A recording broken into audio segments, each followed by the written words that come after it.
Avec 10 points pris sur 12 possibles en 2014, Montpellier est tout simplement l'équipe la plus prolifique en ce début d'année, à égalité avec le PSG. La remontée des hommes de Roland Courbis demande confirmation ce soir face à l'ETG, adversaire direct pour le maintien qui connaît une période beaucoup moins faste. Leur dernière victoire remonte au 4 décembre et la confiance des Hauts-Savoyards n'est pas au mieux après avoir concédé l'égalisation face à Ajaccio en fin de match la semaine dernière. Pas énormément de rythme dans cette partie. On soulignera toutefois cette incursion du vétéran Cédric Barbosa, mais la frappe de l'ancien Montpelliérain passe nettement à côté du montant de Geoffrey Jourdain. Un coup de pied arrêté pour les hommes de Pascal Duprat. On retrouve Cédric Barbosa, la belle combinaison avec à la réception cette frappe de Kevin Berigo. Ouverture du score pour l'ETG à la 32e minute. On l'a dit, pas énormément d'occasions. Un match avec une pauvreté technique. C'est donc tout naturellement que l'on voit l'ouverture du score intervenir au bout d'un coup de pied arrêté. De l'engagement, en tout cas, il y en a dans ce premier acte. En témoigne cette faute de Siaka Tiéné sur Modou Sougou. Monsieur Lesage distribue un carton jaune à l'endroit du latéral ivoirien.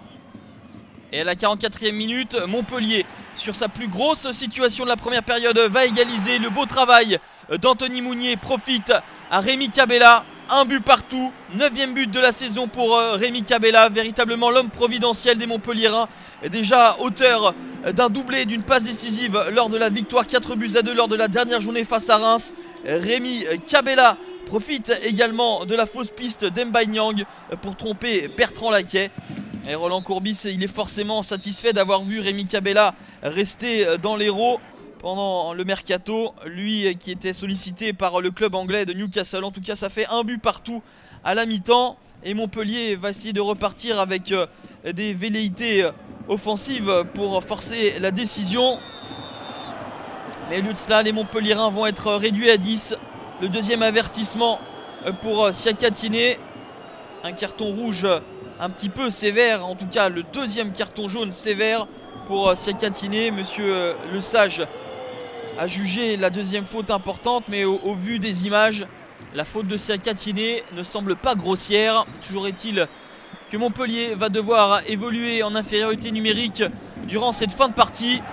Mais pourtant, ce sont bien les Héroltais qui vont se procurer des occasions avec la récupération de Rémi Cabella pour Victor Hugo Montagno. Le Colombien se recentre et tente sa chance, capté sans problème par Bertrand Laquet. Le gardien au Savoyard aura de la réussite dans les arrêts de jeu avec ce coup franc d'Anthony Mounier qui vient tutoyer sa lucarne et frôler sa barre. On en reste là, un but partout, 13e match nul de la saison pour Montpellier qui n'enchaîne pas un 4e succès consécutif mais laisse son adversaire du soir à 5 points.